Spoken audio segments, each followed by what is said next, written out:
মা যখন গর্ভে নিয়ে বড় করে, সংসারের চাপ, সকালবেলা মা খাইতে পারে নাই, দুপুরেও খাইতে পারে নাই, রাতের বেলা মা যখন খাবারের প্লেটটা নিয়ে বসে গেল, তুমি তো ছোট মানুষ, অবুঝ মানুষ, বুঝো না। মায়ের গর্ভের মধ্যে একটু জোরে জোরে ধাম ধাম করে লাথি মেরে দিলা। মায়ের পেটের ক্ষুধার যন্ত্রণা, 2 নম্বরে তোমার পেটের ব্যথার যন্ত্রণা সহ্য করতে না পেরে চোখের পানি ফালায়া ফালায়া মায়ে কান্না করে।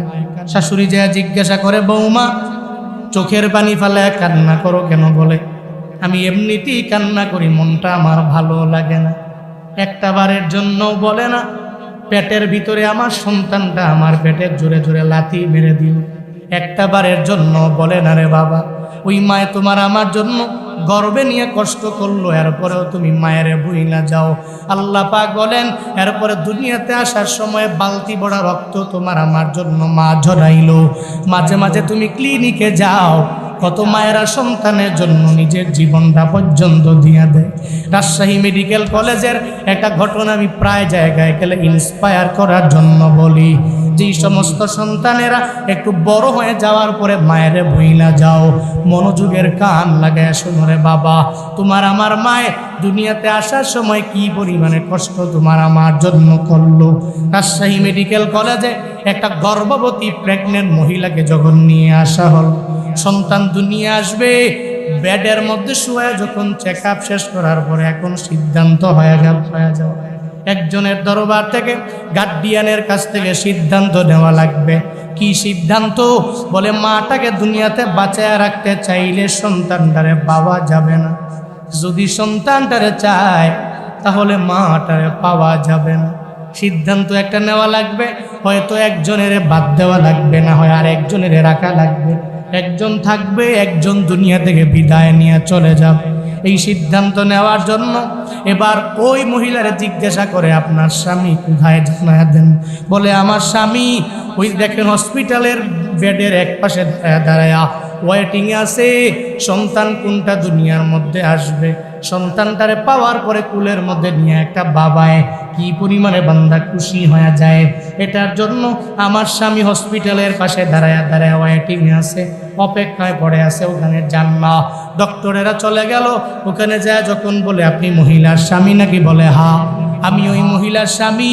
বলে, ও স্বামী, আপনার মহিলার ব্যাপারে মানে আপনার ওয়াইফের ব্যাপারে একটা সিদ্ধান্ত গার্ডিয়ান হইয়া আপনার দেওয়া লাগবে। বলে, কি সিদ্ধান্ত?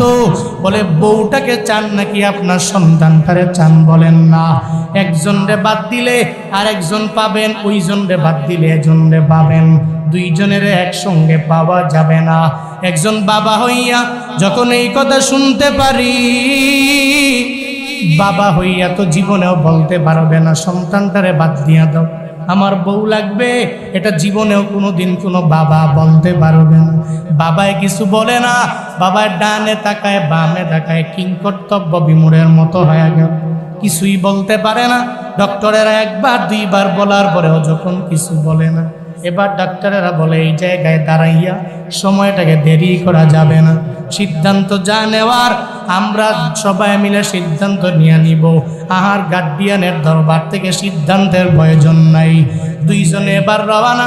ডক্টরেরা যাইয়া ওই শয্যাশায়ী মায়ের পাশে গিয়া দাঁড়ায়, চিন্তা ভাবনা করে, দুনিয়াতে বৃক্ষ বেঁচে থাকলে অটোমেটিক ফলও আশা করা যাবে, যদি বৃক্ষই না থাকে তাহলে ইন ফিউচারে ফলও পাওয়া যাবে না, বৃক্ষও চলে যাবে, ফলও চলে যাবে। এর মানে বোঝা গেল ফলটা মরে গেলে অসুবিধা নাই, 1 বছর পরে পরে ফল আবার বৃক্ষ গাছ দিয়া দিতে পারবে। যদি বৃক্ষটাই দুনিয়া থেকে বিদায় নিয়ে চইলা যায় তাহলে উপায় হবে কি? অশ্বিনকালেও এই বৃক্ষটা মইরা গেলে আর ফল পাওয়া যাবে না। এর মানে এরা একজনে আরেকজনের বুঝায়, মাটা দুনিয়ার মধ্যে বেঁচে থাকবে, সন্তান আসার ব্যাপারে কোনো প্রয়োজন নাই। যখন একজন আরেকজনের বলে, ওই শয্যাশায়ী মাটা কানের বরাবর যখন এই ধ্বনিটা যখন প্রতিধ্বনিত হয়ে পৌঁছায় গেল, একজন মা তো সন্তানের জন্য কত পরিমাণে মায়া রে বাবা। ওই মায়ের চোখের পানি ফালায়া ফালায়া অটোমেটিক পানিগুলো গড়ায় গড়ায় পড়ে। হসপিটালের ডক্টরদেরকে বলে, ও ডক্টরেরা, আমার দরবারে আসো, কি সিদ্ধান্ত নিয়ে নিলে আমারে জানায় দাও। বলে, সিদ্ধান্ত নিয়ে নিছি, আপনি দুনিয়ার মধ্যে বেঁচে থাকবেন, আপনার সন্তান আসার প্রয়োজন নেই। ওই মা জানা দেয়, ও ডক্টরেরা, না না, আমি মা দুনিয়াতে আসমান দেখলাম, জমিন দেখলাম, দুনিয়ার সমস্ত নিয়ামত দেখলাম, আমার কোনো কিছু দেখার আর প্রয়োজন নাই।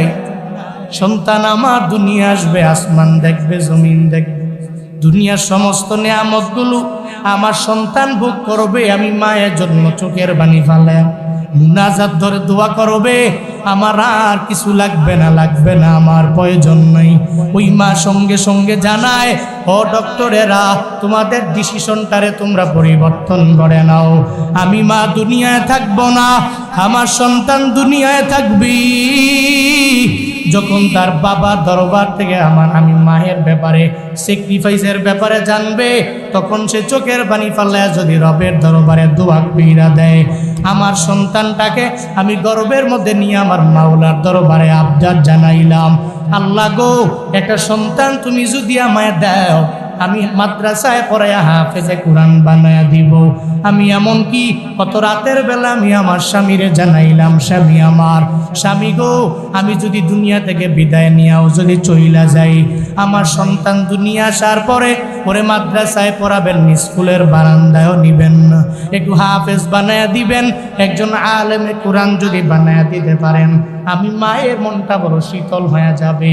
তখন মা জানায়া দেয়, আমি মা দুনিয়া থেকে বিদায় নিয়ে যাওয়ার পরে আমার হাফেজে কোরআন সন্তান যদি হয়ে যাইতে পারে, সিনার মধ্যে 30 পারা কোরআন ঢুকায়া যদি মায়ের জন্য রবের দরবারে আবদার জানায়, ও দয়ার মালিক, আমার মায়ের কবর জান্নাতের বাগান বানায়া দাও, আমি মায়ের জন্য তখন কত পরিমাণে প্লাস পয়েন্ট হবে জানি না ডক্টরেরা। আমার সন্তানের দুয়ার বদৌলতে আমি মায়ের কবর যদি জাহান্নামের গর্ত হয়ে যায়, সন্তানের দুয়ার বদৌলতে আল্লাহ পাক আমার কবর জান্নাতের বাগানে পরিণত করে দিবি। সন্তান যদি দোয়া করে, আমি মায়ের কবর জান্নাতের বাগানে পরিণত হবে। সো দুনিয়াতে আমার থাকার দরকার নেই, সন্তানটা আসুক। এমন স্যাক্রিফাইস সন্তানের জন্য মায় করে কি করে না, বলে না কেন, করে কি করে না? ঘটনা তো একটা, এমন ঘটনা অহরহ আছে না নাই, ঘটে, কিন্তু কপাল পোড়া। দুনিয়াতে আসার পরে মারে ভুলে যায়, আল্লাহরই ভুলে যায়, আব্বা আমরা আরো আগে তো ভুলে যায়। আল্লাহ পাক বলেন, এজন্য আনিস করলি, 1 নম্বরে তুই আমার শুকর আদায় করো, বা 2 নম্বরে মা বাবার শুকর আদায় করো, বা 1 নম্বরে রবের শুকর, 2 নম্বরে মা বাবার শুকর।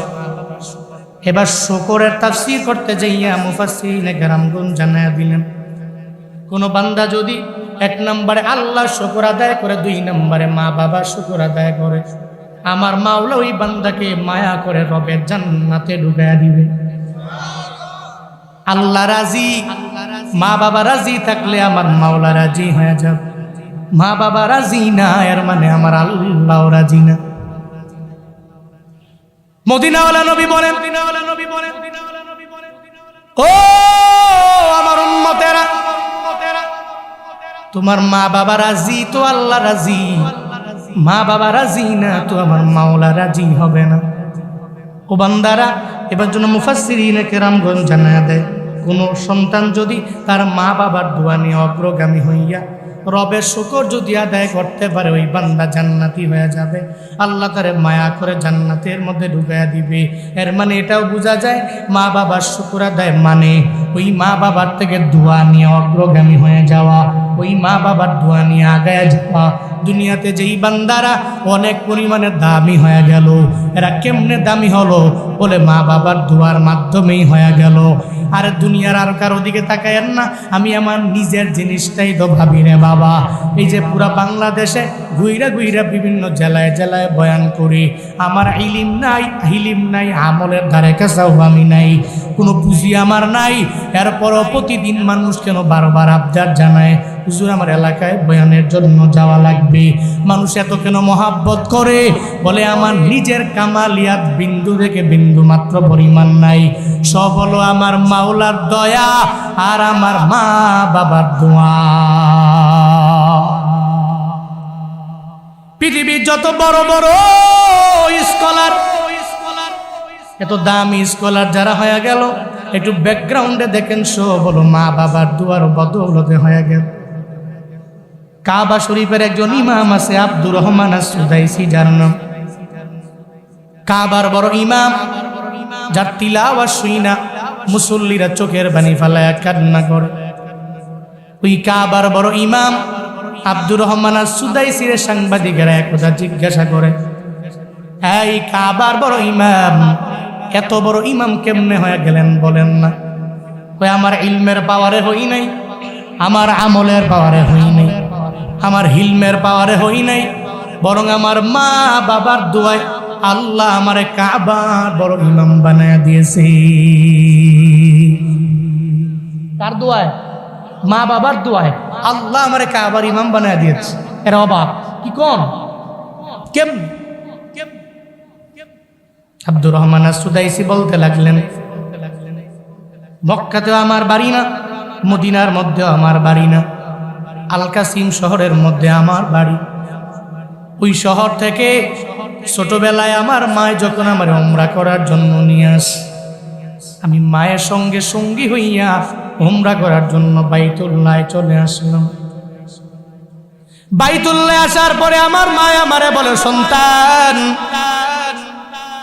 এই বাইতুল্লাহ বড় দামি ঘর, এই ঘরের সম্মান তুমি বজায় রাখতে পারবা না।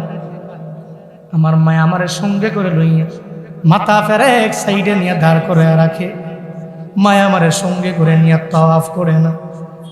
মায়া কয়, আব্দুর রহমান রে, এই বাইতুল্লাহ বড় দামি ঘর, এই ঘরের সম্মান বজায় রাখা লাগে।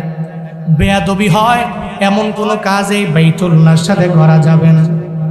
আব্দুর রহমান এক সাইডে দাঁড় করায়া যখন মা একা একা ঘুরে ঘুরে দুইবার যখন তাওয়াফ করে নিল, সন্তানটা কি আছে কি নাই, নাকি হারায়া গেল, এই ব্যাপারে দেখার জন্য যখন যায়, যাওয়ার পরে তাকায়া দেখে আব্দুর রহমান রে যেই জায়গার মধ্যে রেখে আসলাম ওই জায়গার মধ্যে নাই।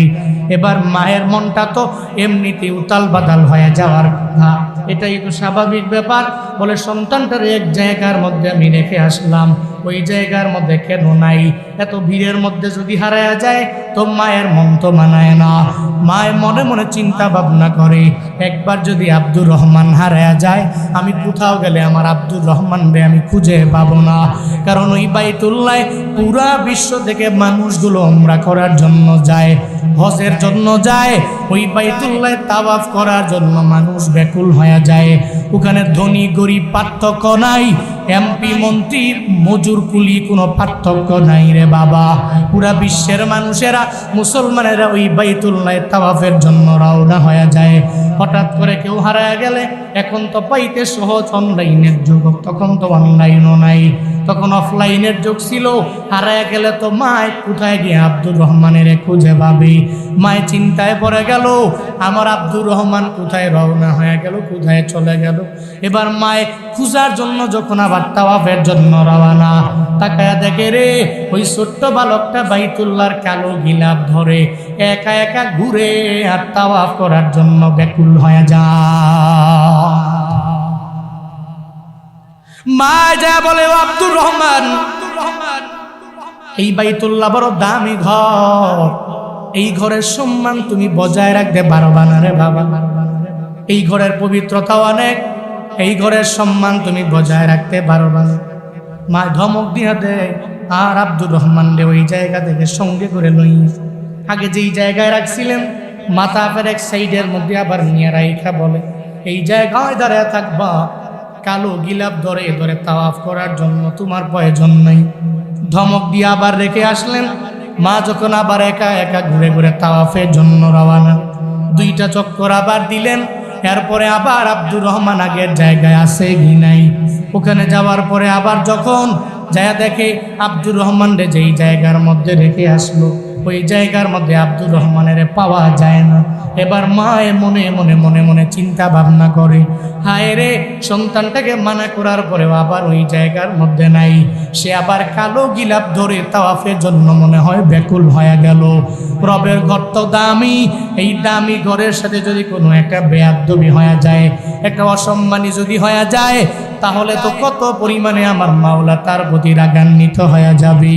এবার মা যখন দৌড়ায় আর যায় দেখি আব্দুর রহমান কালো গিলাপ ধরে ধরে আমার মাওলা দরবারে চোখের পানি ফেলে, ছোট বালকটা কান্না করে।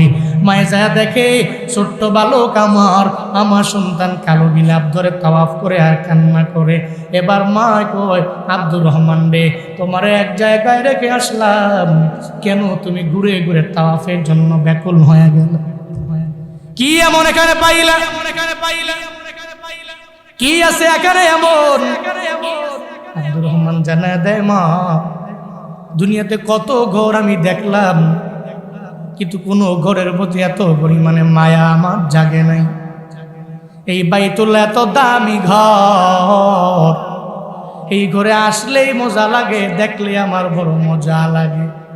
এই জন্য আমি এই বাইতুল্লাহ ছেড়ে কোথাও যেতে চাই না গো। আমি বাইতুল্লাহর কালো গিলাপ ধরে ধরে তাওয়াফ করলাম। মা গো, আমারে ধমক দিয়ে তাড়াইয়া দিও না, আমারে ধমক দিয়ে তুমি কালো গিলাপ থেকে একটু দূরে সরাইয়া দিও না। ও বান্দারা, ওই বাইতুল্লাহ যদিও কালো গিলাপের ঘর, এরপর ওই ঘর দেখার জন্য মানুষ কি পরিমাণে পাগল জানো নেই।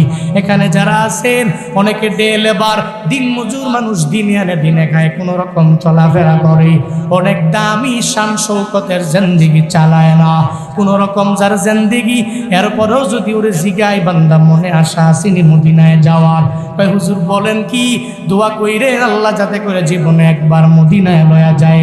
মন চায় না এমন কোন বান্দা এখানে নাই, মদিনায় যাইতে মন চায় না এমন কোন বান্দা এখানে খুঁজে পাওয়া যাবে না। আমার রবের ঘর ওই বাইতুল্লাহর মেহমান কেউ হতে চায় না এমন কোন বান্দা নাই। সব বান্দারা বাইতুল্লাহর মেহমান হয়ে যাইতে চায়। ওই রবের কালো গিলাপ ধরে ধরে জীবনের সব মনের আশাগুলো আমার মাওলার দরবারে বলতে চাও রে তোমরা। এই যে আজকের এই ময়দানে, এই খোলা ময়দানে আসমানের নিচে বান্দা আসলা বয়ান শোনার জন্য, আমি জুনায়েদ আল হাবিবের সঙ্গে একটু কারা কারা মক্কায় যেতে চাও, মদিনায় যেতে চাও? আমি গুনাহগার, তোমাদের জন্য দোয়া কইরা দিব রে বাবা। মদিনায় যাওয়ার জন্য মন চায়, মক্কায় যাওয়ার জন্য মন চায়, বাইতুল্লাহর কালো গিলাপ ধরে ধরে নিজের মনের সমস্ত নেক বাসনাগুলো আমার মাওলার দরবারে বলবার মন চায়।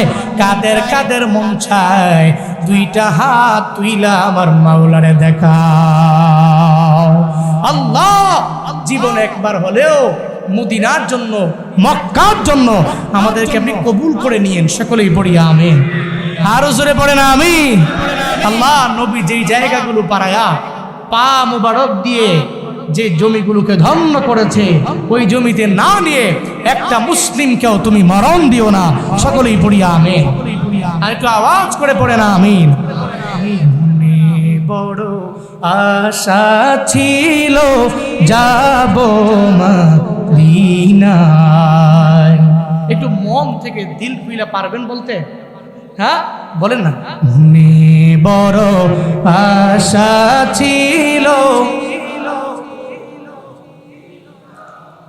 মনে বড় বড়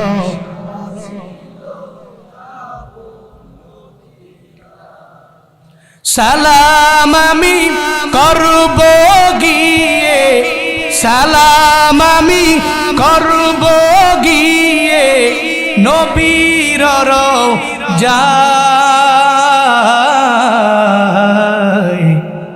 মনে বড়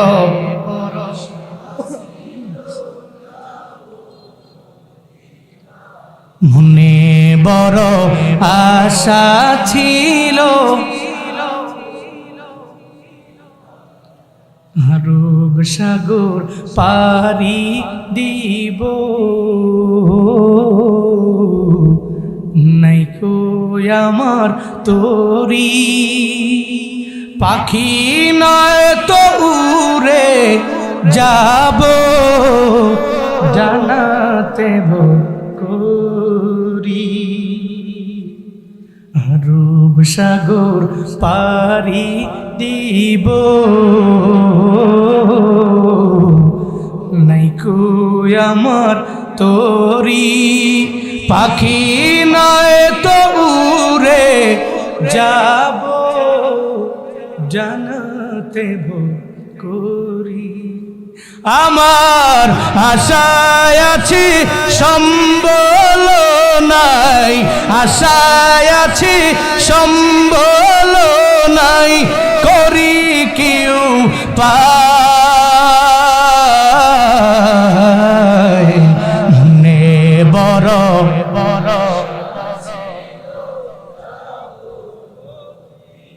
মনে বড় আশা ছিল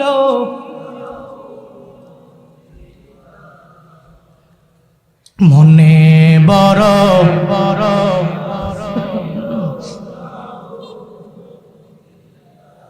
কৌশল কইরা লইয়া যাইও কৌশল কইরা লইয়া যাইও সোনার মদিনা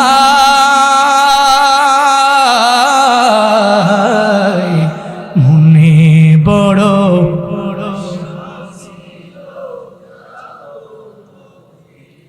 মনে বড় আশা ছিল আমার মন কান্দে যাইতে মদিনায় আমার মন কান্দে যাইতে মদিনায় আমার মন কান্দে গরিব আমি বাংলায় বাড়ি গরিব আমি কেমনে যাব মদিনায় আমার মন কান্দে যাইতে মদিনায় আমার মন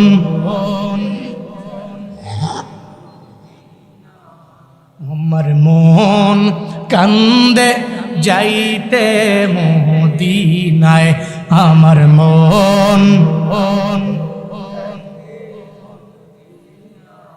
আব্দুর রহমান আসুদাইসি মায়ের জানায় দেয় গো মা এই বাইতুল্লাহ তো দামি ঘর দেখলেই আমার শান্তি লাগে কলব প্রশান্ত হয়ে যায় মা গো যতই তুমি আমারে দূরে সরাইয়া দাও যতই আমারে দূরে সরাও বাইতুল্লাহর প্রতি আমার এত পরিমাণে মায়া আমার অন্তরের মধ্যে জেগে গেল আব্দুর রহমান আসুদাইসি যখন বাইতুল্লাহর প্রেমের ব্যাপারে নিজের মায়ের দরবারে জানায় মাও বলে সন্তান আমার মায়ে যখন রবের দরবারে দোয়া কইরা দেয় আমি জানি নবী বলছে কবুল হয়ে যায় আব্দুর রহমান আসুদাইসির মা সন্তানের মাথার উপরে একটা হাত রাইকার একটা হাত বাইতুল্লাহর কালো গিলাফের মধ্যে রাখলেন রবের দরবারে আবদার জানাই ও দয়ার মালিক মায়ের দোয়া করলে তুমি তো ফিরে দেও না আমি মা আমার সন্তানের মাথার উপরে হাতটা রাখলাম তোমার বাইতুল্লাহর কালো গিলাফের মধ্যে আর একটা হাত রাখলাম আল্লাহ গো আমার সন্তানের জন্য তোমার দরবারে দোয়া করি উনাকি বাইতুল্লাহর বড় পাগল আমি তোমার দরবারে আবদার জানাই আল্লাহ আমি মায়ের দোয়ার বদৌলতে কি আমার সন্তান আব্দুর রহমানের কাবার বড় ইমাম বানায়া দেওয়া যাবে না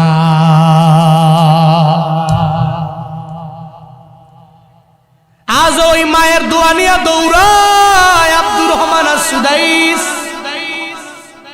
কত পরিমাণে দামি ইমাম 39 বছর পর্যন্ত কাবার বড় ইমাম হয়ে রইলেন এখনো যদি কোনো ইমাম নিয়োগ দেয় ওনারই দায়িত্ব থাকে উনি নিজেই নিয়োগ দিয়া দেয় রে বাবা আল্লাহ পাক ওনার সম্মানটারে এত পরিমাণে বাড়ায়া দিলেন এত পরিমাণে মর্যাদা বাড়ায়া দিলেন তাহলে মায়ের দোয়া যদি আমার রবের দরবারে কবুল হয়ে যায় ও সন্তানেরা তাইলে আমি আর তুমি কেন মায়ের দোয়া নিয়ে রবের দরবারে কবুল হতে পারবো না? কেন আমি মায়ের দোয়া নিয়ে এই দুনিয়াতে দামি হতে পারবো না? কপাল পুরা বগুড়ার ওই যুবকের মতো জীবনেও হইও না। একটা বাইকের জন্য, একটা মোবাইলের জন্য, কিছু টাকার জন্য মায়ের ধমক দিও না। মাঝে মাঝে নিউজে পাই ল্যাপটপের জন্য বাবারে খুন করো, মোবাইলের জন্য মায়ের লাথি মারছে। একটা প্রেমিকার সাথে প্রেম করে বিয়ে করার জন্য মায়ে যখন বারণ করে দেয়, এখন মায়ের ধমক দিয়া যখন ঘর থেকে বের করে দেয়, মায়ের বস্তার মধ্যে বইরা নিয়ে খালের মধ্যে ফালাইয়া দেয়। এমন নিউজ তো বাবা অনেক সময় আমরা পাই। কিন্তু কেন কপাল পড়ল তোমার? তোমার মায়ের সাথে কেন জীবনের সমস্ত জেদগুলো মেটানো লাগবে? অথচ তুমি জানো না মায়ের শুধুমাত্র উল্টা তোমার জন্য বদদুয়া করা লাগবে না, ওই মায়ের মন খারাপ তোমার জীবনটা ধ্বংস হওয়ার জন্য কাফি হয়ে যায়। আজকে থেকে নিয়ত করে নাও, জীবনে কোনোদিন মা বাবার সাথে বদদুয়া হয় এমন আচরণ করব না। মায়ে বদদুয়া করে, বাবায় বদদুয়া করে, এমন আচরণ করা যাবে না। ওই যে আল্লাহর বান্দা জুরাইজ বদদুয়া নিয়ে এত পরিমাণে দামি আবেদ, বদদুয়া পাওয়ার কারণে কি একটা হালাত হয়ে গেল। বুখারী মুসলিমের বর্ণনা, নবী সাহাবায়ে কেরাম সামনে নিয়ে মায়ান নবী বয়ান করে, বনি ইসরাইলে একজন আবেদ ছিল, ওই আবেদের নাম হলো জুরাইজ। ওই জুরাইজের কামই হলো ওই ইবাদত গুজার, নামাজ পড়ে নেক আমলের লাইনে অগ্রগামী হয়ে যায়। পাহাড়ের চূড়ায় দাঁড়াইয়া আমার মাওলারে রাজি করার জন্য তাহাজ্জুদের নামাজ পড়ে। আল্লাহকে যদি কেউ রাজি বানাতে চাও, তাহাজ্জুদের নামাজের কোনো বিকল্প নাই রে বাবা। এই মাটির মানুষ, আল্লাহ পাক 10 বছর হয়ে গেল ছেলে দেয় না, মেয়ে দেয় না, ঋণে পড়ে গেলা, এমন পরিমাণ বিপদে পড়ে গেলা, মুসিবতের মধ্যে পড়ে গেল। বন্দারে তুমি শুধু তাহাজ্জুদের বেলায় 2 রাকাত 4 রাকাত নামাজ আদায় করে নাও, আমার রবের দরবারে আবদার জানাও। আল্লাহ গো, দুনিয়ার সব মানুষের দরওয়াজা বন্ধ হয়ে গেল, তোমার দরওয়াজা তোমার বান্দার জন্য খোলা। আল্লাহ গো, তোমার বান্দা হয়ে তোমার দরওয়াজায় হাত বাড়াইলাম। আমার ছেলে নাই, তুমি ছেলে দিয়ে আমার কলিজা ঠান্ডা করে দাও। আমার মেয়ে নাই, আমার মেয়ে দিয়া কলিজা ঠান্ডা করে দাও। তুমি যদি রবের দরবারে তাহাজ্জুদের বেলায় যদি রবের দরবার একটু যদি মনের সমস্ত বাসনা যদি আমার মাওলার দরবারে বলতে পারো, ফেসবুকে বললে ফায়দা নয়, টিকটকে বললে ফায়দা নয়, তোমার ফেসবুকের পোস্টে ফায়দা নাই, স্টোরির মধ্যে দিলে কোনো ফায়দা নাই, তোমার ইমোর স্টোরিতে ফায়দা নাই, হোয়াটসঅ্যাপের স্টোরির মধ্যে ফায়দা নাই। তাহাজ্জুদের নামাজের মধ্যে দাঁড়াইয়া এরপরে সালাম ফিরে যদি মুনাজাত ধরে রবের ডাক দাও, আল্লাহরে যদি বলো, আল্লাহ এই বিপদের মধ্যে পড়ে গেলাম, তুমি আমারে বাঁচায়া দাও। আল্লাহ কয়, বান্দা আমার তাহাজ্জুদের বেলায় ডাকতে দেরি হয়, আমি তো বান্দার জন্য দাঁড়াইয়া প্রথম আসমানের মধ্যে আসি। বান্দা চাইতে দেরি, আমি আল্লাহ বান্দারে দিতে দেরি করি না। ওয়া মিনাল লাইলি ফাতাহাজ্জাদ বিহি নাফিলাতাল লাক আসা আইয়াবাসাকা রাব্বুকা মাকামাম মাহমুদা। আল্লাহ পাক বলেন, মুমিনের জন্য রাতের মধ্যে আমি আল্লাহ এমন একটা নামাজ রেখে দিলাম, তাহাজ্জুদের নামাজে দাঁড়ায়া যাবে, যদি দাঁড়ায়া যাইতে পারে আমি আল্লাহ তার মাকামে মাহমুদ, তার সম্মানটারে আমি মাওলা একটা প্রশংসিত জায়গায় পৌঁছায়া দিব, তার বিপদ থেকে বাঁচায়া দিব, বড় বড় মুসিবত থেকে আমি মাওলা বাঁচায়া দিব। এই জন্য তাহাজ্জুদের নামাজের কোনো বিকল্প নাই রে বাবা। জুরাইজ পাহাড়ের চূড়ার মধ্যে দাঁড়ায়া যখন নামাজ পড়ে, তাহাজ্জুদের নামাজ, মায়ে ডাক দেয়, জুরাইজ আমার তৃষ্ণা লেগেছে, 1 গ্লাস পানি তুমি আমারে দাও। এবার জুরাইজ একবার ডাক দেওয়ার পরে ডাকে সাড়া দেয় না, আবার ডাক দেয়, জুরাইজ রে আমার 1 গ্লাস পানি দাও, তৃষ্ণা লেগে গেল। মায়ে বলার পরেও জুরাইজ গুরুত্ব দেয় না। আবার তৃতীয়বার আবার যখন মায়ের ডাক দেয়, এরপরেও জুরাইজ মায়ের কথা বার্তা দেয় নাই। তাহাজ্জুদের নামাজি দাঁড়ায় রইল, মায়ের কথাও পাত্তা দেয় না, মায়ের জন্য পানি নিয়ে যায় না। এবার মায়ের মনটা খারাপ হয়ে গেল, সঙ্গে সঙ্গে রবের দরবারে বদদুয়া দিয়ে দিল, আল্লাহ গো, আমার জুরাইজের একটা বেশ্যা নারীর কবলে না ফালায়া তুমি মাইরো না, একটা বেশ্যা নারীর কবলে ফালায়ও, এরপরে ওরে দুনিয়া থেকে নিয়ে যায়ও, এর মানে মরণের আগে একবার হলেও একটা খারাপ মহিলার কবলে যাতে পইরা যায়, একটু লাঞ্ছিত যায় যাতে করে হইয়া যায়। একটা মা যদি সন্তানের জন্য রবের দরবারে এভাবে বদদুয়া কইরা দেয়, তাহলে মায়ের বদদুয়া কবুল হবে কি হবে? হবে কি হবে না? দোয়া যেমন কবুল, বদদুয়াও কবুল কিনা? এই কবুল কিনা? ময় বদদুয়া করে দিল, আল্লাহ জুরাইজেরে তুমি বেশ্যা নারীর ফিতনায় কবলে না ফালায়া মাইরো না। মায়ের বদদুয়া আমার রবের দরবারে কবুল হয়ে গেল। 2-3 দিন পরে জুরাইজ ওই পাহাড়ের চূড়ায় যখন আবার নামাজের মধ্যে দাঁড়ায় রইল, একটা খারাপ মহিলা দৌড়ে রওনা হয়ে যায় পাহাড়ের উপরে। জুরাইজের দরওয়াজায় যে করে নাড়ে, একবার, দুইবার, তিনবার, কয়েকবার নাড়ার পরে দরওয়াজা ওপেন করে দেখে একটা মহিলা সামনে দাঁড়ান। জুরাইজ বলে, মহিলা রে, এই গভীর রাতে তুমি কেন আমার দরওয়াজার মধ্যে নক করলা? ওই মহিলা কয়, জুরাইজ, তুমি চাইলেই আমার সাথে একটা খারাপ কাজের মধ্যে লিপ্ত হয়ে যেতে পারো, জেনা করতে পারো, তুমি চাইলেই আমার সাথে খারাপ ব্যবহার করতে পারো, কেউ দেখবে না, দুনিয়ার কোনো পাখিও দেখবে না, দুনিয়ার ভক্তবৃন্দরাও দেখবে না, দুনিয়ার কোনো মানুষ তোমারে দেখবে না। এই পাহাড়ের চূড়ায় তুমি আর আমি, চলো না এই জায়গার মধ্যে জেনায় লিপ্ত হয়ে যায়।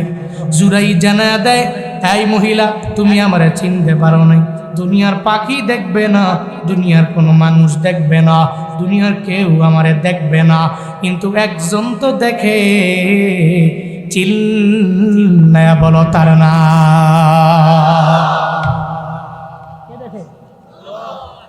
জুরাই জানায়া দিল,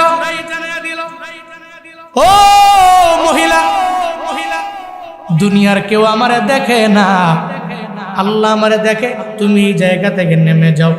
ধমক দিয়ে যখন তারায়া দিল, মনটারে মলিন কইরা বলে, রং নাম্বারে ডায়াল করলাম। কি কয়? রং নাম্বার ডায়াল করলাম। আগের জামানায় যেমনি প্যান চলত, এখন তো আপডেট যুগ। ওরে বাপরে বাপ, যুবকরা যারা আছে খালি ফেসবুকে একটা আকাশ বালিকা চমকি চমকি কার জানি কি কোন নায়িকার ছবি একটা দিয়ে রাখছে, রিকোয়েস্ট পাঠায়, হ্যাঁ শিউর যেটা মাইয়া রিকোয়েস্ট পাঠায়, পরে মেসেঞ্জারে চ্যাট করে, হাই হ্যালো, তো হ্যাঁ যে পোলা এত জানে না, দেখতে দেখতে তো মাইয়ার মতোই লাগে, পোস্ট করে মেয়েগো মতোই, কিন্তু আসলে যে ফেক আইডিও যুবক জানে না। মেসেঞ্জারে 2-3 বছর মোটামুটি কথা কয়, তো বারবার যখন ভিডিও কলের কথা কয়, তখন কয়ে খালি মায় লগে বাবার সাথে ভিডিও করে কথা বলা যাবে না। তো হ্যাঁ প্রেম করে 2-3 বছর করে টুইরা, পরে হঠাৎ করে কেন জানি ধরা খাইছে, কে জানে কোন বন্ধু বলে দিছে, বন্ধু তুমি কি হ্যালো কথা কও? হ কথা কই। হ্যাঁ তো মাইয়া না, এত পোলা। তো পরে কপালে থাপড়ে, কার লগে প্রেম করলাম, রং নাম্বার ডায়াল করলাম। It's wrong way. যখনই অনলাইন যুগ ছিল না, তখন কি করতো জানেন, ওই মাঝে মাঝে গভীর রাতে উল্টা পাল্টা নাম্বার টিপ্পা ফোন দিত। যদি কোনো মেয়ে ধরে, বয়স শুনলেই তো বুঝতে পারে, আপনার বয়স কত, এমনি কেমনি কি করেন, স্বামী টামি আসেনি? আমার তো নাই। তাহলে আমারও বউ নেই, আপনারও স্বামী নেই, চলুক প্রেম। যদি মেয়ে ভালো হয়, হ্যাঁ রবের ভয় যার ভিতরে থাকে, সে তো বলে, ইন্নী আখাফুল্লাহ, তুমি আমাকে তোমার সাথে প্রেমের প্রস্তাব দিচ্ছ, আমি তো আল্লাহকে ভয় করি। যদি ফিরাইয়া দেয়, তখন ফলায় কয়, রং নাম্বার ডায়াল করলাম, এর ভিতরে বিন্দু থেকে বিন্দু মাত্র পরিমাণও প্রেম জাগে না, হবে না। জুরাইজের কাছে মহিলা যায়, জুরাইজের কয়, তুমি চাইলে আমার সাথে প্রেম করতে পারো এবং জেনার কাজে লিপ্ত হতে পারো, কেউ দেখবে না। জুরাইজ কয়, দুনিয়ার কেউ দেখবে না, আল্লাহ দেখবে, যা। ধমক দিয়ে তারায়। মহিলা এবার পাহাড় থেকে নাইমা যায়, দেখে একজন রাখাল, সারাদিন মেষ্টরাইয়া রাখা যখন ক্লান্ত হয়ে যায়, ক্লান্ত বডি নিয়ে যখন শুইয়া পড়ল, ওই রাখালের দরবারে যায় বলে, আই রাখাল, আমি তোমার সামনে একজন মহিলা চলে আসলাম, তুমি আমার সাথে একটা খারাপ কাজ করো, বানি জেনার কাজের মধ্যে লিপ্ত হয়ে যাও। রাখাল মনে মনে কয়, পাইছি যেহেতু সুযোগ, জেনা করলে কোনো অসুবিধা নাই, কেউ তো দেখে না। রাখাল ওই বেশ্যা নারীর সাথে জেনা করলো। আমার মাওলার কুদরতের কারিশমা, ওই বেশ্যা নারীর পেটের মধ্যে রাখালের বাচ্চাও চলে আসলো। 5-6 মাস হয়ে গেল। হঠাৎ করে যখন গর্ভবতী ভাব ওই মহিলার, এলাকার লোকেরা বলে, এই গর্ভবতী মহিলা মানে তুমি তো বেশ্যা নারী, তোমার পেটের মধ্যে বাচ্চা কেমনে আসলো? এই বাচ্চার বাবাকে জানাও না? ওই বাচ্চার বাবা যেই জুরাইজরে তোমরা অনেক বড় অলি মনে করো, ওই পাহাড়ের চূড়ার মধ্যে দাঁড়ায় নামাজ পড়ে, ওই জুরাইজ হলো আমার পেটের বাচ্চার বাবা। এলাকার লোকেরা তো এত পরিমাণে রাগান্বিত হয়ে যায়, ক্রোধান্বিত হয়ে যায়, ওই তার উপর দিয়া বুঝি ফিটফাট ভিতরে সদরঘাট, তার উপর দিয়া মনে করি উলি, আর ভেতরে সে বুঝি জেনার কাজের মধ্যে লিপ্ত হয়ে যায়। যে কোনো মানুষ ওই যার ভক্ত, ওই ভক্তের বিরুদ্ধে যদি কোনো একটা কথা বলে, এটা যদি আবার প্রমাণিত হয়ে যায়, তখন দেখবেন ভক্তদের রাগ আরো পরিমাণে বেড়ে যায়। তারে এত ভালোবাসলাম, তার বয়ানও আমি পরিপূর্ণ শুনলাম, কিন্তু সে বুঝি এত পরিমাণে খারাপ লোক, তার উপর দিয়া ভালো, তার ভেতরে ভালো না। এবার এলাকার লোকেরা যখন রাগান্বিত হয়ে যায়, ক্রোধান্বিত হয়ে যায়, এলাকার লোকেরা দৌড়ে যায় পাহাড়ের চূড়ায় গিয়া জুরাইজের কোনো কথা জিজ্ঞেস করে নাই, জুরাইজের মারার জন্য ফোন দিয়ে আটলো। মারতে কিল ঘুষি দিতে পাহাড়ের চূড়া থেকে নিচে নামাইল। জুরাইজ কয়, ও এলাকার লোকেরা দাঁড়াও, আমারে কেন মারো? কি অপরাধের জন্য আমারে মারলা? এবার জুরাইজরে বলে, তুমি 1 নম্বরে অপরাধ করলা, আবার কেউ কেন মারি এটা জানার জন্য তুমি ব্যাকুল হয়ে গেলা। জুরাইজরে মারে। জুরাইজ কয়, আগে বলো না কেন তুমি আমারে মারো? এই যে মহিলা বেশ্যা নারী, এই বেশ্যা নারীর সাথে তুমি জেনা করলা, যার কারণে তোমার সন্তান তার পেটের মধ্যে চলে আসলো, এই কারণে তোমাকে আমরা মারতেছি। তুমি উপর দিয়া ভালো, তোমার ভেতরে ভালো না, এই কারণে তোমার প্রতি রাগান্বিত হয়ে গেলাম, তোমার প্রতি ক্রোধান্বিত আমরা হয়ে গেলাম, তোমাকে জানে মেরে ফেলবো। কারণ একটা মানুষ যে অন্যায় করে সে অন্যায় করে, এলাকার লোকেরা জানে বান্দা অন্যায়কারী। আর একজনের টুপি লাগাইয়া, দাড়ি লাগাইয়া, জুব্বা পইরা যদি চলাফেরা করে, ওর অন্যায়টা মানুষের কাছে বড় অন্যায় মনে হয়। ওই তুই উপর দিয়া ভাবলো সালেম, আর ভেতরে আকাম কুকাম করো, তখন তার প্রতি অনেক পরিমাণে রাগান্বিত হয়ে যায়। জুরাইজের বেলাও একই রকম ব্যাপার। এলাকার লোকেরা বলে, ও জুরাইজ, তুমি বুঝি দিনের বেলায় দিনের দাওয়াত দাও, আর রাতের বেলায় বুঝি ওই মহিলার সাথে জেনার কাজের মধ্যে লিপ্ত হয়ে গেল। জুরাইজ রে, এখন আবার বলো কি জন্য তোমারে আমরা মারি?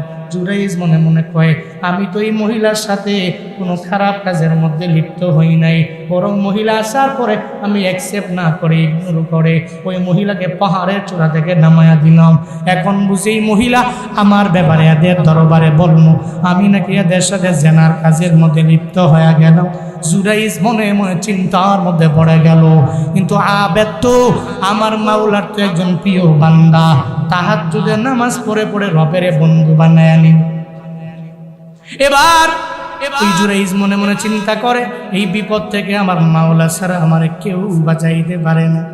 বলে, এলাকার লোকেরা, রে দাঁড়াও, আমার একটু সময় দাও। জুরাইজ মুনাজাত ধরে আল্লাহর দরবারে আবদার জানায়, হে মালিক, দুনিয়াতে আমার ব্যক্তিগত জীবনের জন্য এমন কিছু আছে যে আমি চাইছি, এমন কিছু আছে চাই নাই, কিন্তু আজকে তোমার দরবারে এমন একটা আবদার জানাবো রে মাওলা, ফিরে দিও না, এই আবদারটাকে তুমি পরিপূর্ণ কবুল কইরেন। জুরাইজ রবের দরবারে আবদার জানায়, আল্লাহ গো, এই যে বেশ্যা নারীর পেটের মধ্যে যেই বাচ্চাটা আছে, ওই বাচ্চাটার দিকে ইশারা করে যদি আমি বলি এ বাচ্চা তোমার বাবাকে, ওই মহিলার পেটের বাচ্চার জবানটারে তুমি পরিপূর্ণ খুইলা দি, আল্লাহ গো তুমি চাইলে এটা সম্ভব হয়ে যাবে।